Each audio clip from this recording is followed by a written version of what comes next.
Welcome everybody. Today's video finds us over here kind of in the heart of Bangkok. And right behind me over here, this is Rama IV Road, and it's near Siam and all kinds of stuff here. We're about 1 kilometer away from the old Hua Lamphong train station. And what we're going to take a look at today is we're going to take a look at Wat Hua Lamphong, which has the same name. The reason why it's named that is because Rama IV Road used to be named Hua Lamphong. And I believe they changed the name of it under like Rama IV. And we're going to take a look at this third-class royal temple that was built originally in 1782, I believe, back in the Bangkok era, back when Bangkok was first founded. And it was set up here by Rama I, King Rama I, the Thai king. And we're going to look at this. This is known as the Coffin temple, and I'll explain a little bit about why that is. But anyway, let's look around here and let's enjoy this.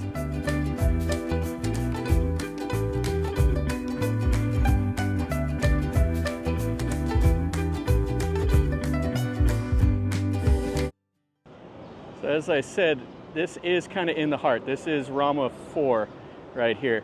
And you can see this temple is surrounded by all these skyscrapers. It's just kind of shoehorned in here.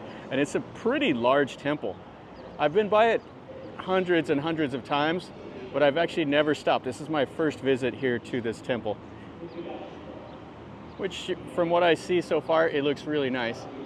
Now we have two different halls here. You have the Ubasot and the Wehan. And you can see here the styling. This one's the white. And this has the seal of King Rama IX right there. This was renovated in 1996. They did an extensive renovation for the 50th anniversary of King Rama IX taking the throne. And they call it the Golden Jubilee. But you can see here they put the marble on the outside of this hall. You have the bells here and all the styling, all the Buddhist imagery, the Garuda, the Naga, all of that stuff. So let's go into this hall first, and then we'll go look at that bigger one that has a bunch of mural paintings and stuff. So this is quite cool. So you can see the styling here above the doors, all that in the plaster. And they have the standing Buddha image here. And then inside of here has some really fantastic murals also. So this hall is just an open floor plan. And it has some modern murals. You can see here the Buddha monks on the computers, and then the Buddha, and then it just has the tile floor in here. Then you have a bunch of the monks up here. Yeah, this is quite a bit different than you normally see. We'll be able to compare it to the Ubasot, which will be the next one that we see. The paintings are quite nice. I like more of the traditional ones, but this is still really cool. You see the rice paddies. It has the buffalo, the guy out here feeding the chickens, or the lady feeding the chickens, and then the monk in the boat getting the alms. And you can see the window shutters. And they hand paint these with that black lacquer and the gold. And then it has all the monks over there above the door. Yeah, this hall has a kind of a cool feel. It's just open. It doesn't have the place here for the monks to do their chanting. And then you see the Buddha right here, and then it has the Bodhi tree back behind. Yeah, this is nice. Let's go out and let's look at the other hall now. You can see the front door here, the normal wooden door with that painting. And then when you come out, you just are blasted by the scenes of modern Bangkok all around. It's right here in this busy part of the city, but it's still kind of a quiet feel.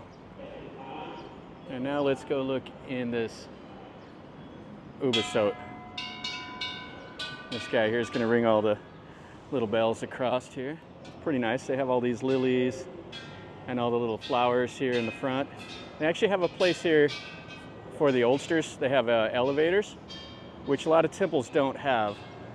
And then you have just myriad of little shrines all around. You got a little shrine here, and then we'll go into this hall. You can see the Garuda up there, another Garuda with the Nagas, and that sun is quite bright shining off there. And they painted up underneath the eaves there.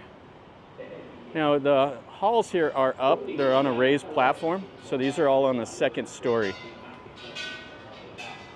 You can see over here another little shrine and more skyscrapers. And then there's just tons of temple buildings all around and a lot of activity. This temple is open 24 hours a day. It's one of the rare temples that are open 24 hours a day, 7 days a week. And getting in here is free for the Thais, but there's a 40 baht fee for foreigners to come in here and see this temple. And you can see the front door here. So it has 3 doors. The middle door will be for the king. And you can see it has that mother of pearl, which is quite cool. And then they have a couple statues of the Buddha that are like the late Ayutthaya era styling. But this is a Bangkok era temple. Now they call this the Coffin temple because they work with the foundation. So people come here and they donate coffins for the poor.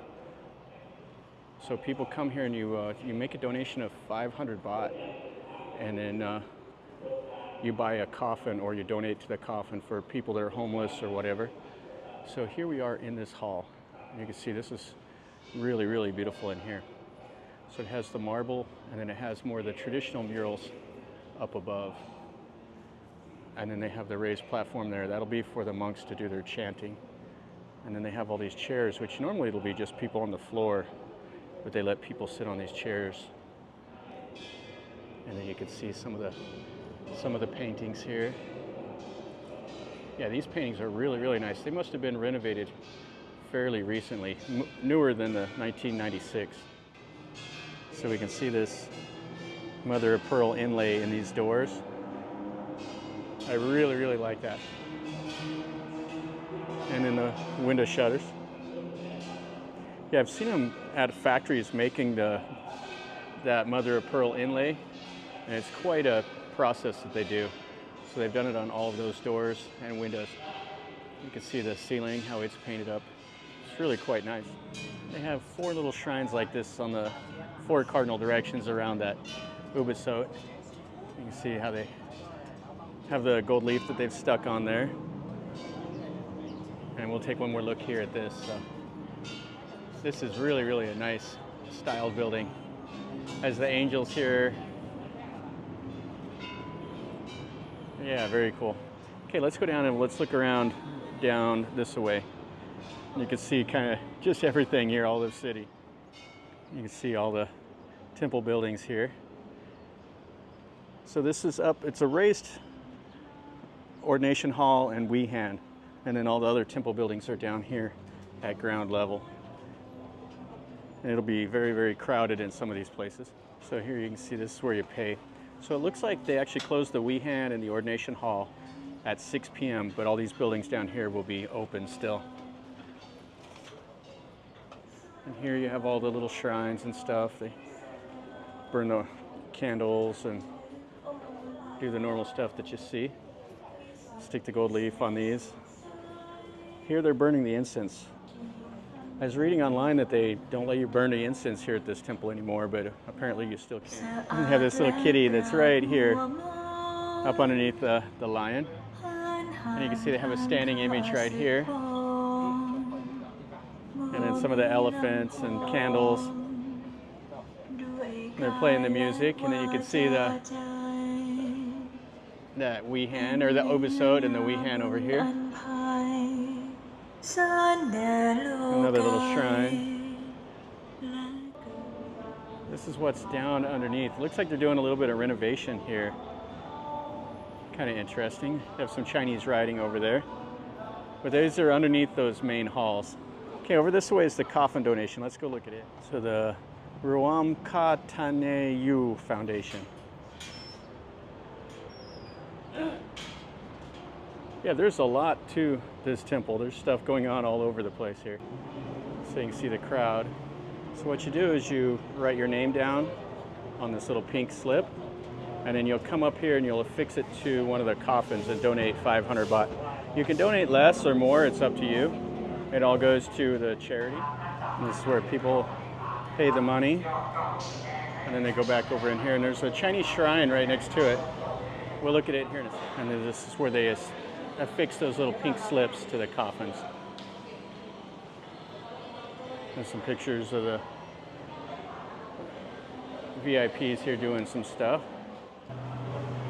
So here we got the Chinese shrine. Have the dragons there. Lots of the bright colors, the Guanyin. And I can feel that heat coming off these candles and see more of it. And then this is where they made the donations of the fruit and all of that. You see the guy dressed up in the Chinese clothes here. All the lottery sales, the normal things that you see in front of a temple.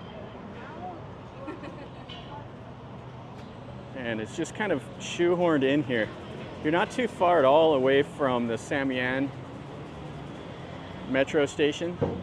Just a short little walk to here from there. That's the front of that little Chinese shrine. Quite cool. The Chinese shrines, you always see these brilliant colors, just stuff going on, the golds and the reds. And then they have the foundation name up above. And it's so jammed in there. You got a boy that's going to play the saxophone, the fortune tellers, lottery sales, and of course the drinks and the flowers. And this is the Siam station. So you come right out of it and you go right into the temple over here. In front of the temple here, this is Rama IV Road. I guess in 1857, Rama IV ordered a canal to be built here. And they dug the canal and then they used the soil to build Rama IV Road. And they originally named it Hua Lamphong. And then I think in 1919, Rama VI renamed the road from Thanoon Hua Lampong to Thanoon Rama IV. And then we got tons and tons of little shrines. Let's look at the directory and you see kind of how big this temple is. There's all kinds of stuff here. And they have a little bit in English, so still you can wander around here and get lost. Looks like they have a Buddha footprint and all the images, burn the candles, make donations to the temple, shake the sticks. They got the aikai and the chickens and everything here. So they have the Roku there, the giant that ate the moon. Some of the Buddha images. Look at how much gold leaf they've stuck on it. And then these are those balls that they bury in the ground underneath the marker stones. There's another shrine out there. They have the big drum. They're burning the joe sticks and stuff. And they got a cat running around in there. More of the shrines and stuff like that.